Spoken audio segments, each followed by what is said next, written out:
How many of you know the differences between certain golf clubs? I grew up next to a golf course and I've played golf nearly my entire life. By the end of this speech, you will know why a club has a certain length, the lofts of those clubs, and where to use them on the golf course. Today, I would like to introduce you to the 5 iron, the 9 iron, and the sand wedge. I would like to begin with the 5 iron.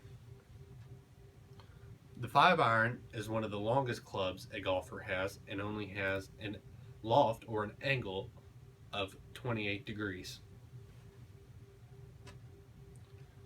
The length and the loft make this club one of the longest irons you can hit.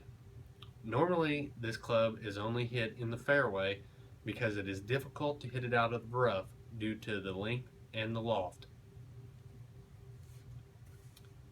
Now that you've been introduced to the 5 iron, I would like to introduce you to the 9 iron. The 9 iron is one of the shorter irons a golfer has and only has a loft of 41 degrees. Compared to the 5 iron, the 9 iron can be hit much shorter and the loft is a greater loft. The club can be effectively used in the rough or the fairway due to the fact that the angle of the club is able to move through the thicker grass quicker. The club can also be used for chipping near or around the green. The third club I want to introduce you to is the sand wedge. The sand wedge is the shortest club an individual has and only has a loft of 55 degrees. The length and the loft make this club a short distance club.